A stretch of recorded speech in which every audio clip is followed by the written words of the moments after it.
Assalamualaikum warahmatullahi wabarakatuh. Alhamdulillah wassalatu wassalamu ala rasulillah Sayyidina Muhammad ibn Abdillah wa ala alihi wa sahbihi wa mawalah amma ba'du. Saudara-saudaraku kaum muslimin yang dirahmati Allah Subhanahu wa taala dimanapun berada, alhamdulillah pada kesempatan kali ini saya akan melanjutkan yaitu kajian tentang adab dan kesunahan dalam berwudu. Nah, pada kesempatan kali ini kita akan membahas apa saja yang menjadi kesunahan serta adab dalam berwudu. Yang pertama, ketika kita berwudu, hendaklah kita mulai dengan membasuh telapak tangan. Nah, membasuh telapak tangan itu sampai pergelangan tangan. Jadi kita basuh.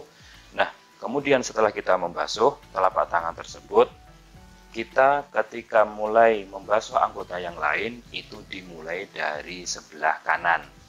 Nah, baik itu tangan, kemudian telinga ataupun kaki itu dimulai dari sebelah kanan. Nah, kebanyakan dari sebagian saudara-saudara kita itu kurang paham ya, bahwasanya ketika kita membasuh anggota wudhu itu didahulukan yang kanan semuanya terlebih dahulu, yaitu 3 kali basuhan yang kanan. Nah, baru kemudian yang kiri. Nah, hal ini sebagaimana sabda Nabi SAW, "Idza tawaddotum fabda'u bima yaminikum." Jika kalian berwudu, maka mulailah dari anggota tubuh sebelah kanan. Hadis ini hadis riwayat Imam Ibnu Majah. Maka hendaklah kita memulai membasuh anggota tubuh itu dari kanan. Nah, ketika kita membasuh dari kanan itu jangan sampai kita tidak menggosok. Nah, selanjutnya yaitu menggosok, digosok, semuanya digosok. Nah, jadi disentuh anggota tubuhnya itu disentuh. Jangan hanya dialiri air saja. Nah, misalkan muka kita sentuh semua muka. Ketika membasuh muka itu disentuh semua sampai lekitan-lekitan yang ada di mata itu kita basuh semua. Nah, jangan cuma disiram air begini saja, jangan ya. Nah, kenapa? Karena takutnya air tersebut tidak masuk ke dalam sela-sela kulit-kulit kita. Nah, kemudian juga sampai kepada yang mempunyai jenggot, ya, seperti saya atau yang lebih panjang, hendaklah diusap juga. Nah, kalau yang lebih tebal itu di sela-sela. Nah, di sela-sela begini. Nah, kemudian selanjutnya, ketika kita membasuh anggota tubuh, itu adalah kita menyela-nyela. Tadi digosok di sela, kemudian menyela-nyela jari. Nah, jari itu di sela-sela juga. Ketika misalkan membasuh tangan atau membasuh kaki, jarinya itu di sela. Kadang kita hanya membasuh begini saja, basuh-basuh saja begini. Nah, di sela-sela tadi digosok, kalau ini di sela-sela. Nah, adapun yang mempunyai kuku yang panjang dan di dalamnya terdapat kotoran, entah itu kotoran tanah ataupun kotoran yang lain, hendaklah dibersihkan dahulu. Akan tapi jika tidak sempat membersihkan, maka tidak apa-apa. Nah, jadi dalam fikih mazhab Imam Syafi'i itu kotoran dalam kuku itu ada sebagian ulama yang tidak harus berpendapat tidak harus dibersihkan. Ya. Selanjutnya, ketika kita mau berwudu, ketika kita melangsungkan kegiatan berwudu, itu hendaklah kita menghemat air. Nah, ini kebiasaan kebanyakan orang Indonesia karena air melimpah sehingga dia merasa tidak puas ya, merasa kurang mantap kalau airnya itu tidak mengalir deras. Nah, hendaklah kita menghemat air secukupnya saja sehingga kita tidak membuang-buang air bersih.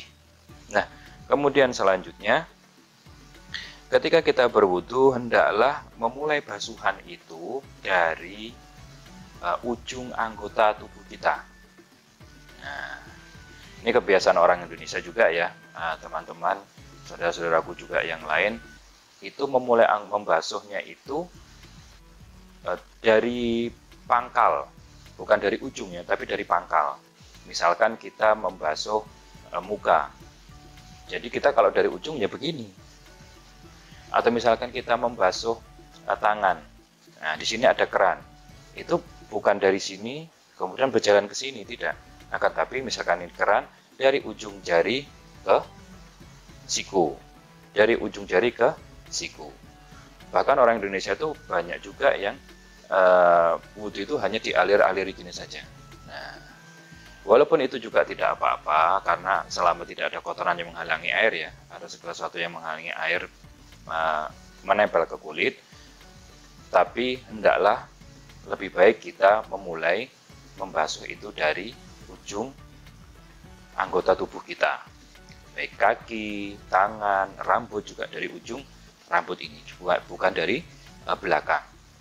Ya, kemudian selanjutnya hendaklah kita menggerak-gerakkan cincin. Nah, misalkan khususnya bagi saudara-saudaraku yang muslimah, itu ketika berwudu hendaklah menggerak-gerakkan cincin. Nah, agar apa? Agar air itu masuk. Nah, paling tidak kita yakinlah bahwasanya anggota tubuh yang ketutup cincin tersebut terkena air. Tidak harus dilepas.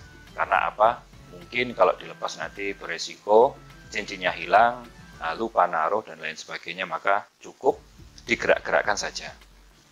Nah, kemudian selanjutnya ketika berwudu jangan sampai kita berbicara. Nah, para ulama mengatakan bahwasanya berbicara ketika wudu itu hukumnya makruh. Nah, kenapa makruh? Karena ketika wudu itu kita sedang membersihkan anggota tubuh baik dari kotoran ataupun dari dosa-dosa. Hendaklah kegiatan seperti ini jangan disela-sela dengan obrolan, terutama ketika sambil bercanda dan lain sebagainya. Nah, takutnya nanti was-was gitulah, was-was, dan itu dapat menimbulkan keraguan pada diri kita. Nah, kecuali jika dia sedang menjawab ya, misalkan ditanya tentang letak barang atau menjawab salam, itu dijawab secukupnya saja. Nah, saudaraku yang dirahmati Allah Subhanahu wa taala, selanjutnya jangan kita menyipratkan air ke anggota tubuh.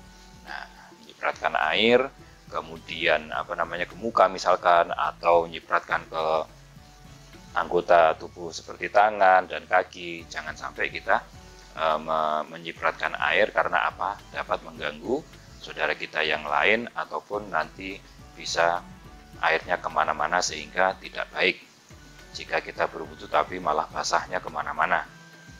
Nah, selanjutnya yang terakhir setelah berwudu hendaklah kita berdoa ya, berdoa menghadap kiblat dengan redaksi seperti ini: asyhadu an la ilaha illallah wahdahu la syarikalah wa asyhadu anna muhammadan abduhu wa rasuluh. Allahumma ja'alni minat tawabin waj'alni minal mutatahhirin waj'alni min ibadikas sholihin.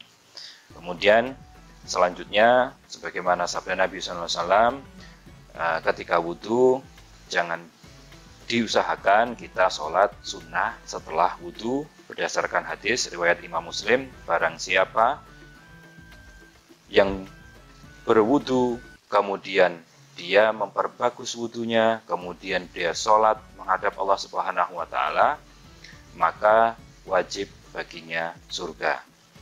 Yang rakaat pertama membaca surat Al-Kafirun, sedangkan rakaat kedua itu membaca surat Al-Ikhlas.